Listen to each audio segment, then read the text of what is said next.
Morning. No, I think we should start now because we don't have enough time to wait for your other classmates. If possible, can you tell them that we are indeed starting? We only have here 7 participants, and mm, this class has actually 45 students. So where are the other students? Asa man ni sila? I'll screenshot people who are here so that uh, I could post this sa inyong group chat.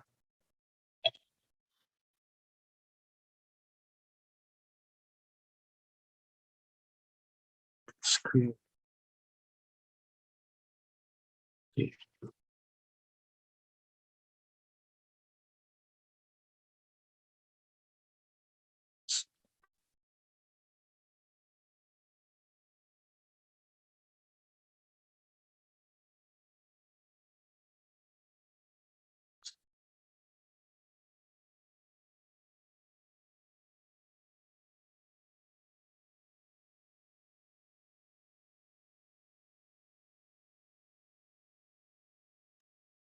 Okay, so I think we should start now. Um, we have already discussed the first two parts of research. We have already tackled the chapter 1, which is the introduction, and some of the groups have actually asked me to do consultation, and we did thorough consultation with the revisions of the title, revisions of the statement of the problem, and so on and so forth. So today, this synchronous session will be talking about the chapter 3, which is the research methodology. Research methodology is it is very important now because this is where you would show or where you would uh, do the necessary activities for your research. Sometimes research methodology would answer these questions. Where? Where is your data gathering? Or where will you conduct your research? What environment? Who? No? Who would be your respondents? Or who would be your participants? How will you conduct your research? How will you treat your data? And when do you possibly conduct your research? Okay. When will you possibly do the data gathering? When will you possibly treat the data? Okay. What are the statistical tools that you will be using? What are the methods and why? Why is why do you need to use that statistical treatment? Okay. Why among other environments in Cebu, why did you choose Parili or Aragao or Badjat? A moment.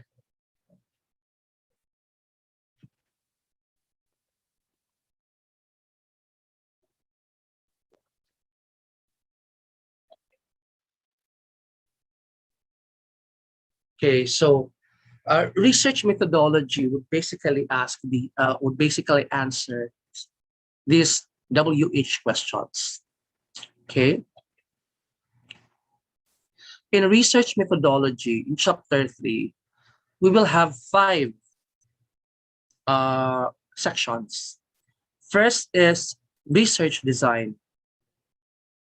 Is your research quantitative or qualitative? There is a difference between the two. If you say qualitative, your research is a more of texts, no? And the manner of gathering the data is from the interview questions, meaning you will get the results, you will get the answers from the participants in description, in texts, okay? And the second section of research method is your research environment. Where will you conduct your data? What specific barangay? Okay, what specific city or what specific municipality? And uh, you need to answer why. Okay, the why, the how, something like that. And then who would be your research respondents? Is it the people's organization? Is it random only? Is it the community in Badjan or in Argao or in Alona Beach or in Panglao? How many percentage or what is your sample? No, how many percentage is your sample over to the entire population? And what's your research instrument? Research instrument is it's a questionnaire, no? And sometimes researchers do research instrument by describing first the parts of the instrument, because your research questionnaire will be attached in your appendices. In your research instrument, all you have to do is just to describe the parts of your research questionnaire. But you could only describe the question that you could only fill in the answers of research instrument if you have already prepared your research questionnaire. Okay. And then of course, the data gathering. How will you conduct the data? And how will you treat the data? How your data is, or how would you conduct your data, and is it reliable? Is it a validate? Is it a valid instrument that you are using? Okay. So first is research design. No? In research design, we do have two research design, qualitative and quantitative.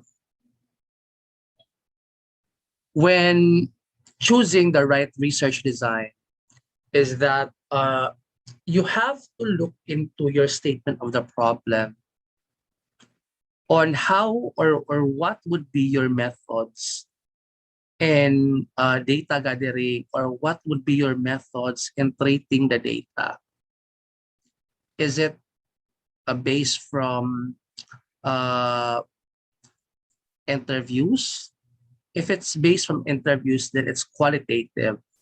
And if it's based from tallying, treatment of data, do correlation, percentage distribution, then that's quantitative data. Quantitative research. This talks about numbers, meaning you will be presenting numbers, and here you will be presenting words or letters.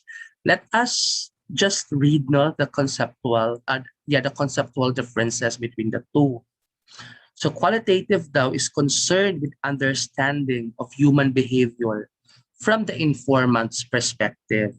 So that is why you need to prepare mga guide questions for your participants. In qualitative research, you call your respondents as participants, and in quantitative, you call them as your respondents. So when you write your research, if it's qualitative in nature, then always use participants, no? And if quantitative, use respondents. And then methodological data are collected through participants' observation and interviews. See, data are analyzed by themes from descriptions by informants. Data are reported in the language of the informant. Yeah, so when you do the data gathering, if you use qualitative, the research questions shouldn't be in English, no? Dapat you have to ask the participants via vernacular, because if you will use the Visaya, they would indeed understand the question. But if you will ask them English, tendency might be uh, they couldn't really answer the questions honestly because there is somehow a language barrier. So use the vernacular in your instrument. And then when you analyze data in qualitative, analyze it through themes. I know this qualitative data, qualitative research design is kind of hard because it is really difficult to make sense of the data since it's words. No? These are words and it's hard to treat. Unlike so quantitative, wherein numbers could be, since it's quantifiable, so it's easier to treat, assumes a fixed and measurable reality. Data are collected through measuring things. So in your instrument, if you will be using quantitative, uh, maybe we could use the Likert scale, the 5-point Likert scale, if they agree or if they satisfied or if they are, uh, if they, uh, if they find it effective, not effective. So quantitative is for you. Data are analyzed through numerical comparisons and statistical inferences. No, we will be using statistical tools for quantitative. And data are reported through statistical analysis.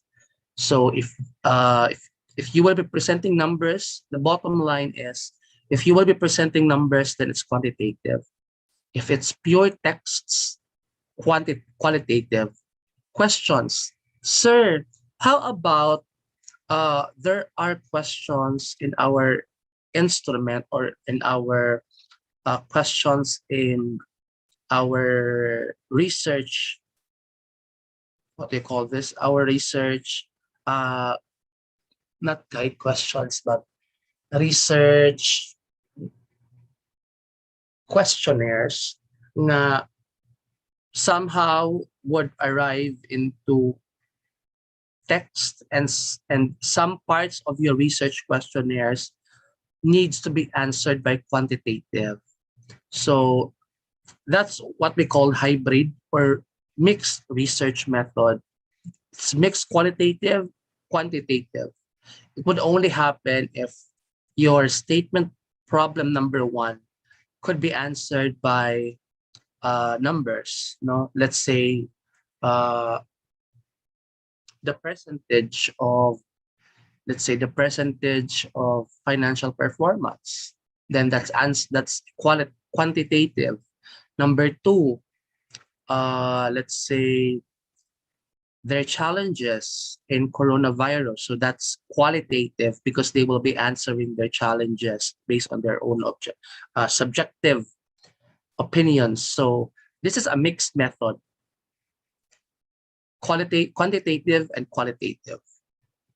Later on, if you will create a research design, then inyo siya ibutan dire.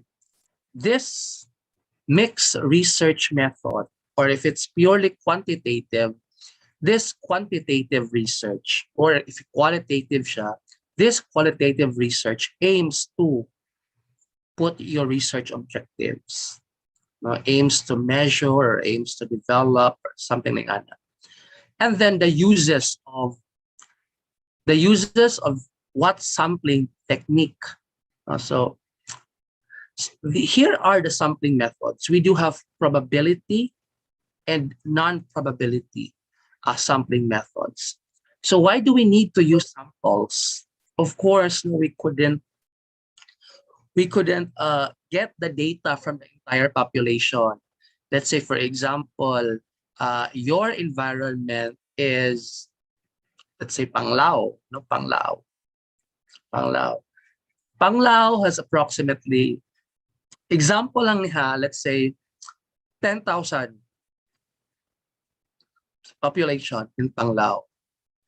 If you will interview all of these 10,000 people, dugay kayo ka mahuman, no, maabtan ka og pila ka months. So your research would be mataas siya. So might as well just get the samples. Sometimes researchers use the 30%. Wait. Yeah, sometimes use 30%. If example, 10,000. So what's the 30% of 10,000? Then they will interview only 3,000 people. These 3,000 people could actually represent already the entire population. So the statisticians call this magic 30. But we do have other sampling techniques, no? First is a simple random sampling. Okay, so what is simple random sampling? By definition, a simple random sample is a fair sampling technique with no biasing.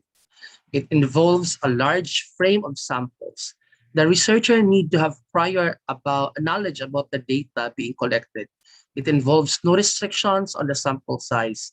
As more samples are involved, the more is the quality of the data. So if example, you have 30% as your a percentage for your sample, ingon ani siya. So let's say 10,000, no? 10,000. Muna siya mga tao sa Panglao kunuhay. So 10,000 is sila kabuok. So in a simple random sampling, since your sample is 3,000, so you will ask random people in Panglao, living in Panglao, 3,000 dapat inyong ma-interview. So ma-interview mo ani 1, 2, 3 until maabot siya 3,000. So this one, no bias because kining 10,000 is naaman sila chance kung mapilian. So that's simple random sampling. Okay, wala mo'y category. All you have to do is just to get the 30% of the total population and then ask the respondents, no, nga dapat isang kinsa, but dapat naa sila sa anang lugar, naa sila anang environment. So that's simple random sampling. Okay, are we good with simple random sampling? Okay ra ba taani? Or do you have questions with simple random sampling? Okay, sir. Okay, okay. Next is cluster sampling. Okay, simple random cluster. Okay, so wala na ako nabutangan o definition si cluster sampling. Si cluster sampling sad, imo siya i-cluster. Example, 10,000 people siya, 10,000 people. 10,000. So, kana siya. You could cluster this by, let's say, by a sitio. So, sitio 1, sitio 2, sitio 3, sitio 4, sitio 5. So, kinsa man ang taga sitio 1, kini. So, ana siya. Diri sitio 1, sitio 2, sitio 3. Nya 3,000 man siya dapat. So, magkuha mo og 3,000. So, sa diri para mas 6 siya. So 500 from the sitio, 500 from the sitio, 500 from the sitio, 500 from the sitio, and then 500 again, 500 from this. That's clustering. Okay, so if example 10,000 siya and then kini siya nga sitio na ay 1,000 ka population, na ay 1,000 ka population, na ay 1,000 ka population, na ay 1,000, na ay 1,000. Nya kini 1,000.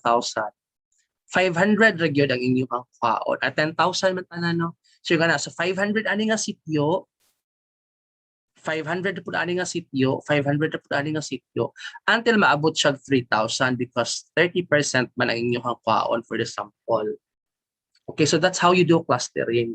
You could cluster them by environment. Okay, so that's clustering.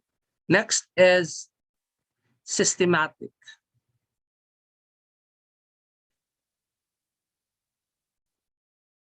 Ha?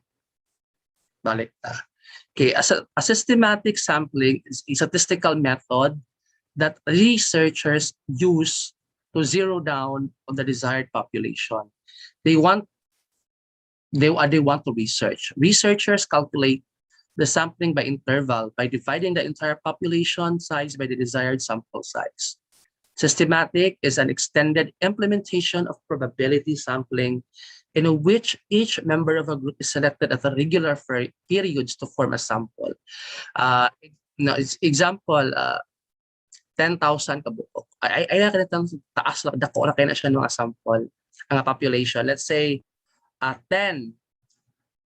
Binhod kaya ko, number 10. So, 1, 2, 3, 4, 5, 6, 7, 8, 9, 10.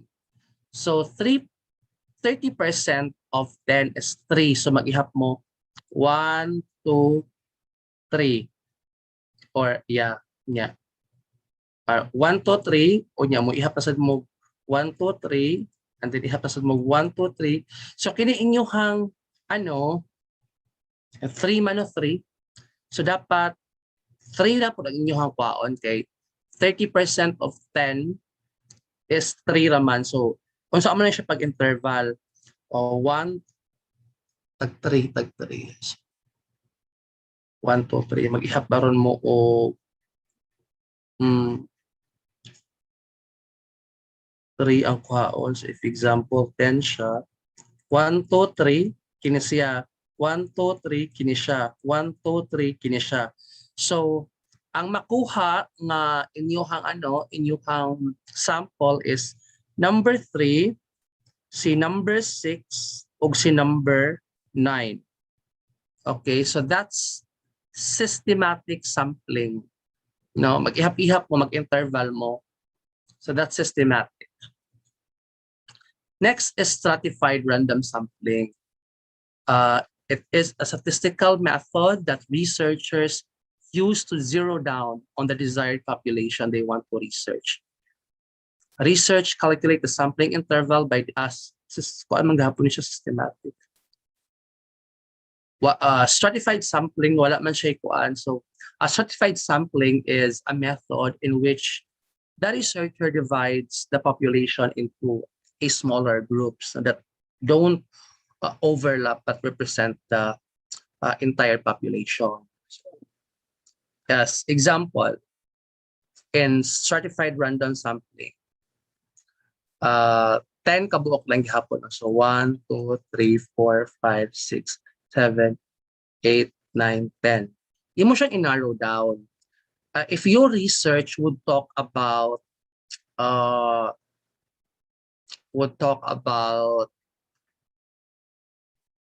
impacts of, let's say, example lang niya, LGBT or the impacts of tourism in the LGBT community, and you have 10,000 kabuok na tao in Panglao. So since your research is LGBT man, imo siyang i-trim down. You could only get the LGBT community from this environment.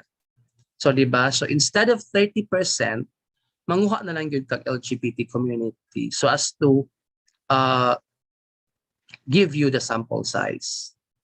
Okay? Pwede po by age, pwede po by economic, socio-economic status. Depende na unsa inyo indicator no to get the sample of this 10,000 population. That's stratified sampling. Or you could also saan man siya. Yeah, okay, so okay na to siya nga sample. If you need mga sample, mga examples for this sampling, you could also search sa internet, no? And then you could also search sa YouTube. Mas may sa YouTube because there's an animation. And then convenience sampling. Kini siya. Unsa man sa convenience sampling? Ato iyahang kanha. So convenience sampling, this method is dependent on the ease of access to subject as serving customers at a mall or passers on a busy street. It is usually termed as convenience sampling because the researchers is of carrying it out and getting in touch with the subject. So if you will use convenience sampling, mura na siya para nimo ba sayon siya, no? If example, uh, if namoy research about impacts of COVID-19 to tourism industry, dako kaya na siya, di ba? So if you will talk about tourism industry or maybe the Philippines, if convenience sampling ang inyuhang gamiton, is you will only interview the tourism sectors in Cebu. Why? Because for you it's convenient. No, you don't need to go to Manila, to Leyte, to other provinces because it maybe requires financial no if financial requirements. So sa Cebu lang mo because it's convenient. That's convenient sampling. Okay? And sometimes maybe you could also ask your friends working in tourism industry because it's convenient. That's convenient sampling. And the disadvantage of convenient sampling is there is a bias. No, there's a bias. Please think twice if you will use the convenient sampling. Okay.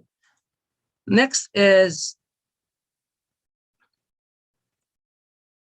judgmental or purposive sampling are formed by the discretion of the researcher. So sa researcher mo pilian, no? Researchers purely consider the purpose of the study along with the understanding of the target audience. For instance, when researchers want to understand the thought of the process of people interested in studying for their master's degree. For purposive sampling, example, katong kala ano na sa Badjan. So, their title is Micro Enterprises. So, ang ilahang ilaharag yung sample, ang ilaharag yung interview are those micro enterprises in Badjan.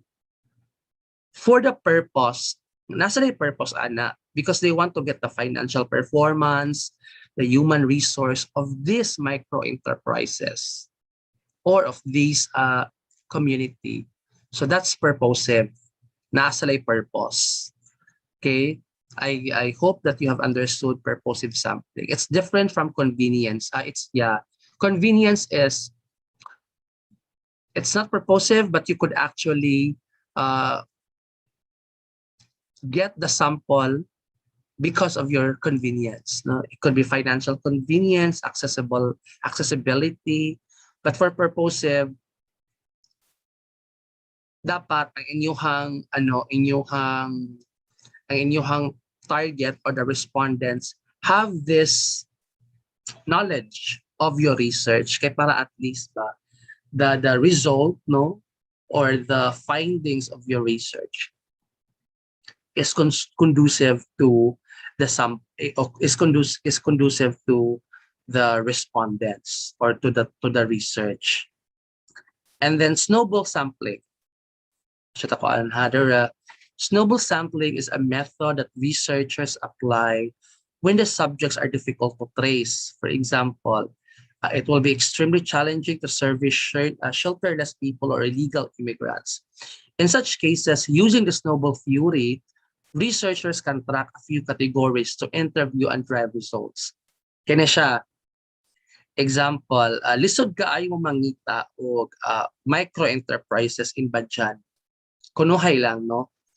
So, mangutana mo nga to, let's say, you would ask, mo na siya ang Badjan ng environment, no? you would ask just like a particular person in Badyan, mga, hey, kanang naa kay kaila dinhi nga nag-conduct og micro-enterprise. Wala siya nga, yes, naa, si Kuan ay, kana si Manang Berta, nagkuan na siya, so imong tuon si Manang Berta, ana niya, ni Manang Berta na, sabi ko nga, kanang Nay Berta, kanang napakakaila dinhi nga ganahan mo conduct, or ganahan mo kanang micro-enterprise, magput siya nga, yes, si Nena, mukuan to siya, ganahan to siya mag micro-enterprise. Ana, si Nena sa mo, ano na ka nga, Nena, kanang naakay na kaila, nakay kaila or nabaran kay yang ganahan mo venture into micro enterprise. Yes, si Kuan, si Kuan, si Kuan, si Kuan. Daghan siya mahatag nimo kana. So that is snowball, na snowball sampling. Okay? Last is quota sampling. Sa man si quota sampling? The selection of members in the sampling technique happens based on the preset standard. In these cases, as a sample is formed based on the specific attributes, the created sample will have the same qualities found in total population. It is a rapid method of collecting samples. For this one, quota sampling, kung ano siya ha, imo siyang i-categorize, no? Categorize. So, sorry kay wala siya mas straight. Siya straight. So kini siya category kay let's say male, and then female siya.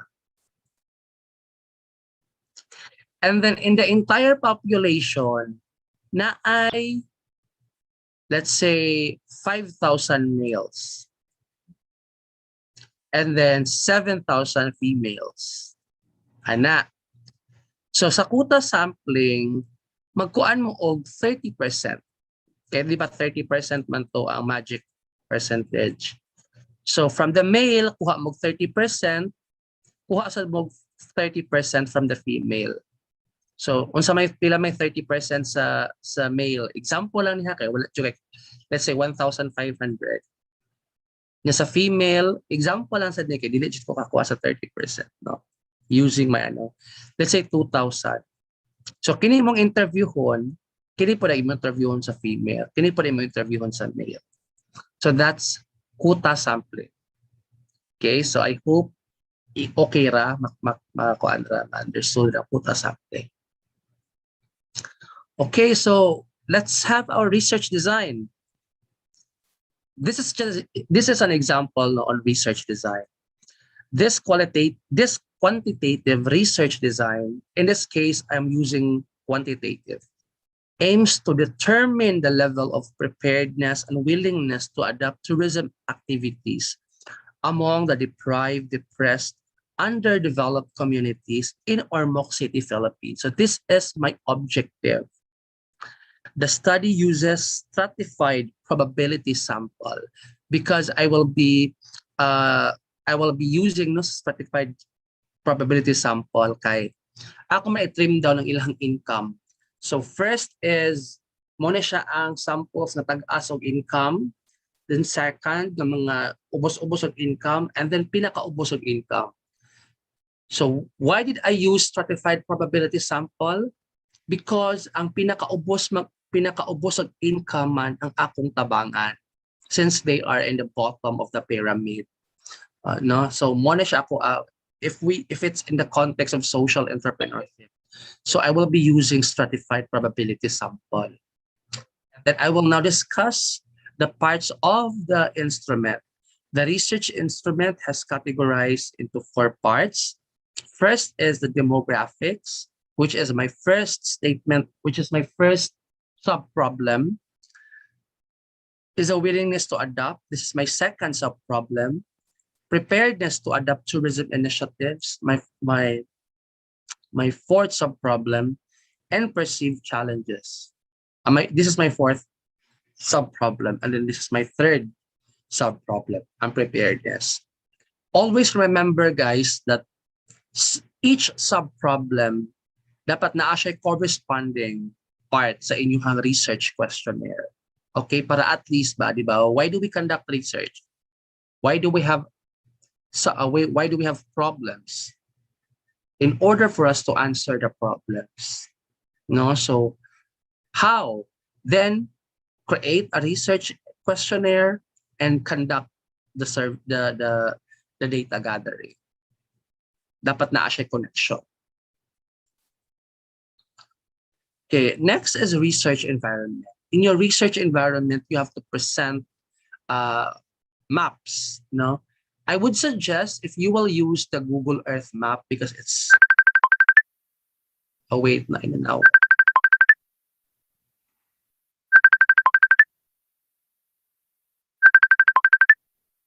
Moment ha.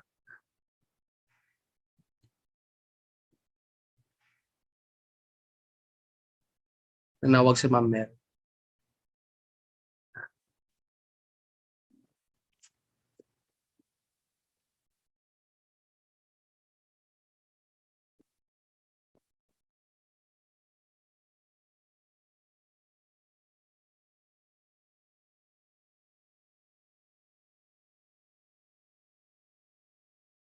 Hi Ma'am Mel, good morning. Yes ma'am. Mm-mm.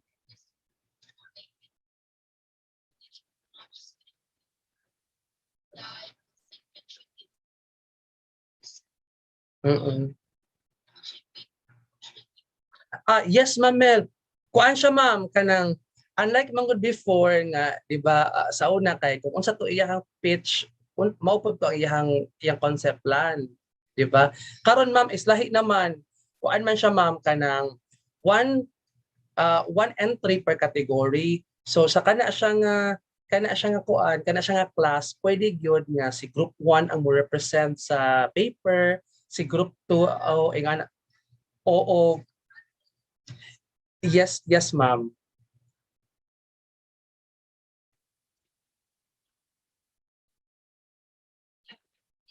Mm.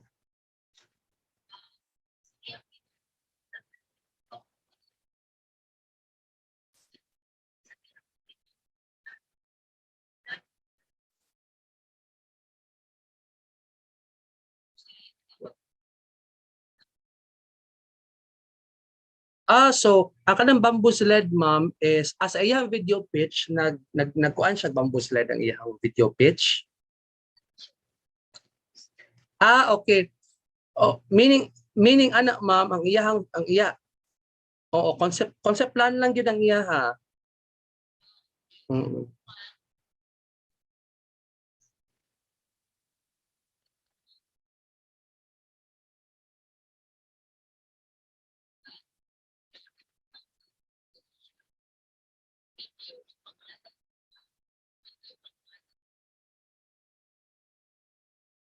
Sige ma'am.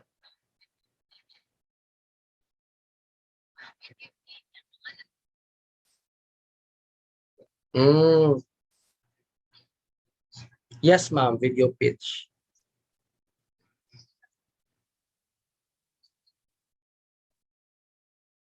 Ako i-check ma'am. ah, ah. Mm.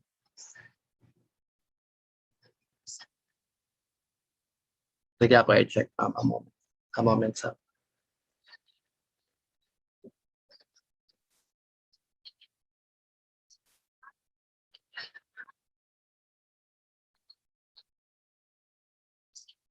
Mm.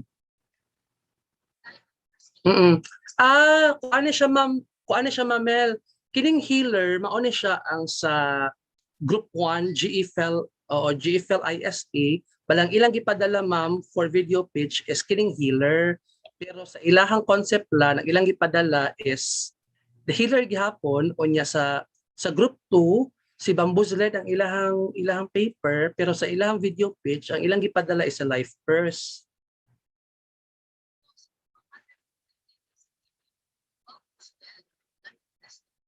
Ah, nasayop ma'am. Ako i-change. Sige, sige ma'am. Sige, ma'am. Sige, ma'am. Thank you. Bye.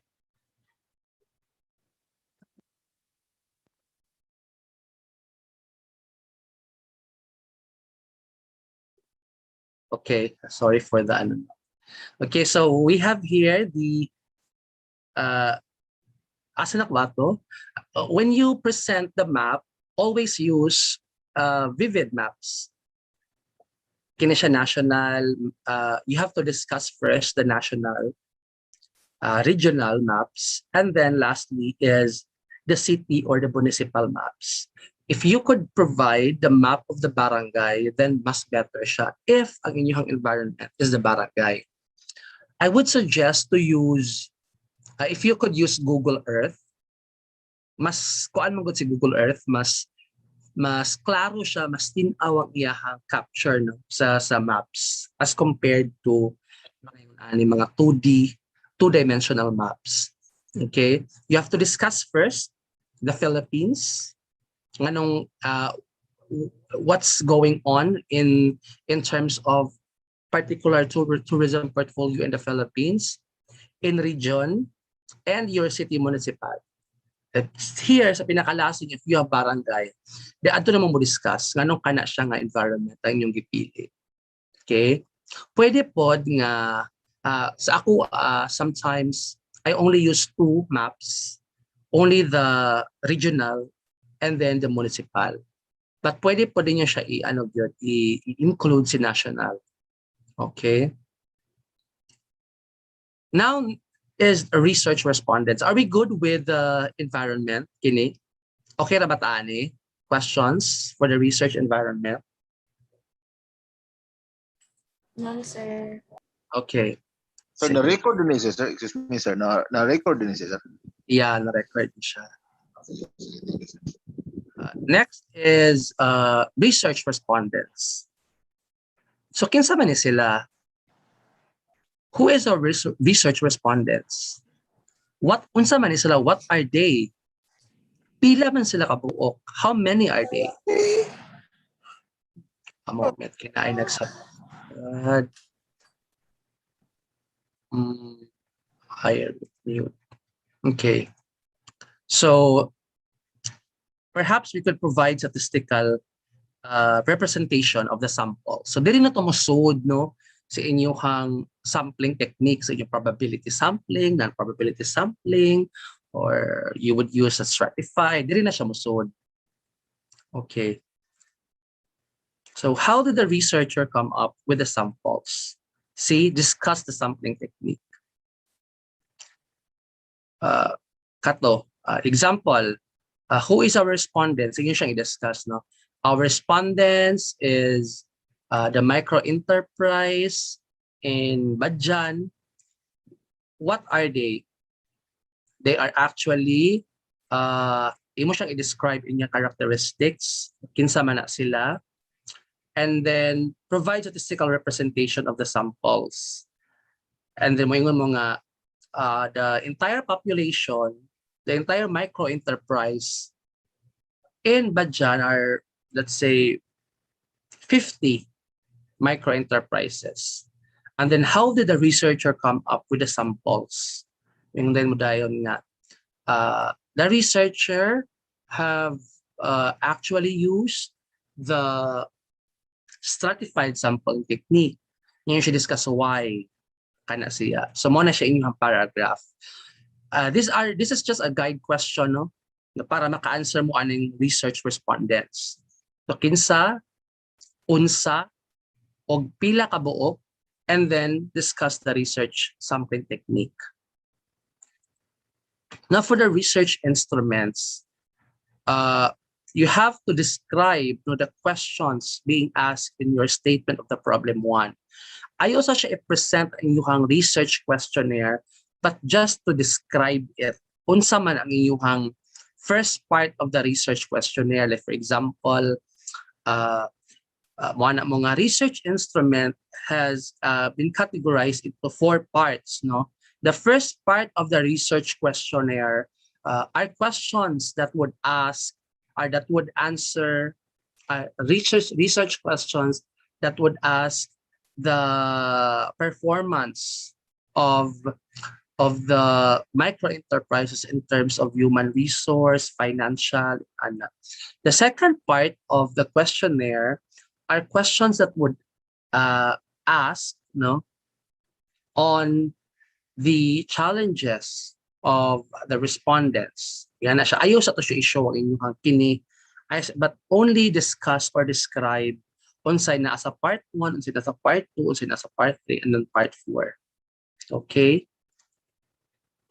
Now, next is a data gathering procedure. How reliable? Okay. How would you ensure the reliability of the data? Example baron, kuan siya, mag-test baron mo, no? Pwede po ang inyong research instrument is standardized, meaning mangita mo og ready-made research instruments or research questions kay para reliable siya. If not, if kamoy nagama sa instrument, then you have to do a reliability testing wherein pwede siya mag-turn back alpha mo or ingana. No, just tell me karon sa pagkakaroon dili pa mo makakuha na kay wala pa man mo data. So pwede po mo mention mo nga that you will be using the cronback alpha ato siya ikuan ha. Pwede mo mukha ni cronback alpha. That's a tool, no, to assess the reliability of the instrument. And you could also discuss nga to make it reliable, kuan siya, to make it reliable, pwede po nga mo discuss mo nga kana siya ang inyong research questions are translated into vernacular kay para ang answer ni respondents or ang answer ni participants kay honest sila, no, niya nan ila jud na gravitate ang context, so reliable ang inyong data. Now, how about validity? How valid, no, is or are your data? Inyo siyang i-discuss nga valid siya because we have conducted the data gathering sa kuan jud mismo, no, sa environment jud mismo, and then we have also used perhaps the purposive sampling nga the data are indeed valid because this is coming from the kuan jud, from the practitioner or from the katugid inyong target nga respondents. So that's to ensure validity. Sometimes if mo gamit mo atong random sampling, ma-compromise ang validity sa inyong data. It's because random man siya. Wala man mo nag-purposive. So kana. And then how would you treat the data? How will you treat the sub-problem 1? Will you be using percentage distribution? Will you be using weighted mean or correlation or a particular descriptive statistics? You're the same with SP2, sub-problem 2, and SP3. Or the instrument part 1, instrument part 2, instrument part 3. You will discuss here the statistical test, statistical treatment. Like for example, number 1, distribution, a percentage distribution will be implied when categorizing the age of the respondents. Number 2, weighted mean will be used in measuring the level of readiness. Number 3, SP3 na ni. Correlation will be used to predict the relationship among the challenges and the readiness of the respondents. So kana siya, anaon niyo siya, treatment of data. And then lastly is your references, no? Dapat references should be APA format. It should start with author surname, si Maravilla, and then first name initial, comma, Maravilla V, year published 2021, and then title of the study, micro enterprises, and then from DOI or link of the source. Inyo tong i-copy paste to kung unsa to siya nga link unsang website, inyo siya i-paste diha. Or if it's a DOI, then also get the DOI number instead of link of the source. Mas maayo ni si DOI. Put it there so that it will become APA format. And also transmittal letter. You have to provide transmittal letter address to, if example, if Badjan siya, address to the executive officer or the mayor, no, of Badjan, or the tourism officer in Badjan, and then with signature sa inyong leader, and then also my signature here. And then research questionnaire, inyo siyang butang to inyong complete set of questions that would answer your sub problems. And then of course your curriculum vitae, no, dapat it should be decent 2x2 pictures. Ayoko pakitaan na I have seen baya sa inyong proposal sa mice, no, nga nagtanaw-tanaw ko ato nga nara dyan nag-spaghetti, na nag-selfie, na nag-unsa pa na diha. Please avoid using mga vulgar, mga dili kaayo siya appropriate na pictures. Pwede man yun nga magkuan mo, no? You could actually use Zoom and then change or Zoom or Google Meet and then change your background into a white background and then screenshot or pin your video na modako siya or make it in a full screen and then screenshot and then crop and then ikuan din siya, i-paste din siya sa iyong curriculum vitae. So please, no, kuan siya ka na pangita mo ways. Ayaw na, sir, wala man meet kuan, sir, we decent 2x2 pictures. So, pwede ang selfie na lang. Dili ko na siya pwede ang selfie. Okay? And the schedule of presentation. Okay, so unsa man siya. May 24 would be unsa man ko magkuan ko mag wheel of names na siguro ko, no, para kuan siya ba dili siya bias. Stop share ko ha. Mag-open ko wheel of names.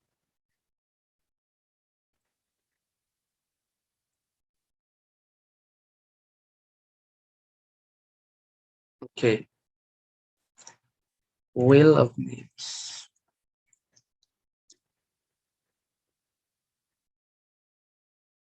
Yun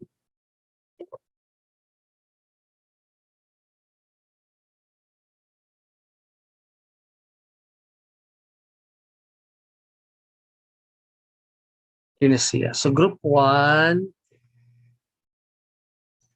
group 2, group 3, group 4, group 5.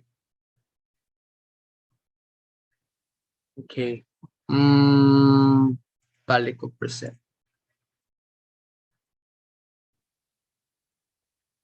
Kini siya.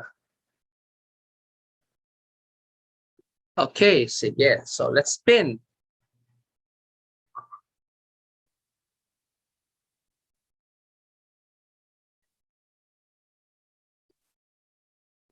Okay, the first presenter is group 2.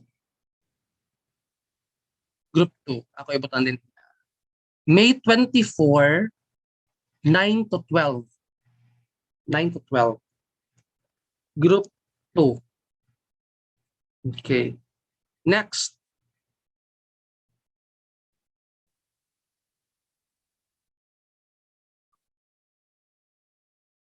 Group 1.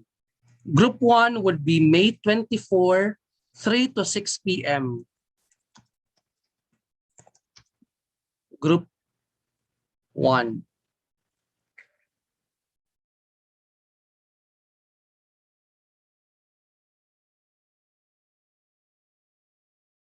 Group 5 would be May 25, 9 to 12.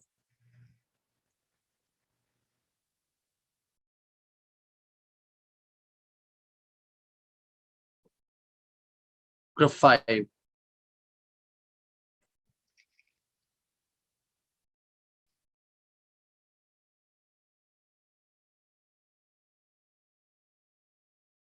And then group 3 would be May 25, 3 to 6 p.m. Group 3.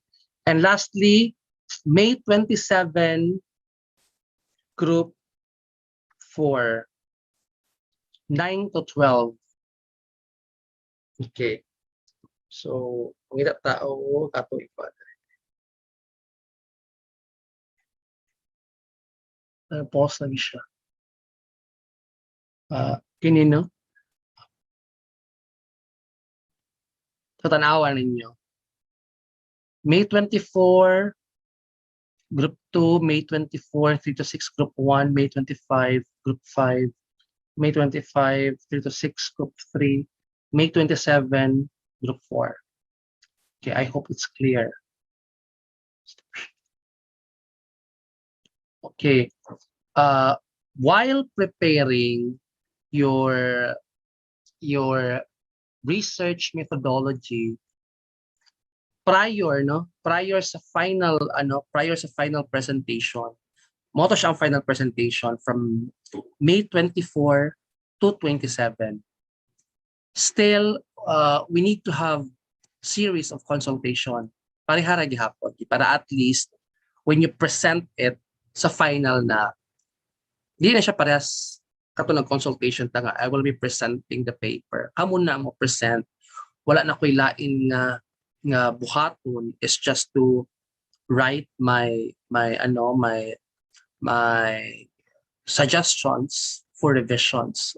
So kamo na mo present ana, unlike sa katong consultation na I will be the one who present. Okay, or maybe I could also ask teachers to sit down para sa proposal so that kuan man good, lahi man good if there are also other ideas or perspectives from other people. Basin pa di ayaw na ako yung mga areas na wala nakita and then ilang makita, then they could also correct you. But this depends on their availability.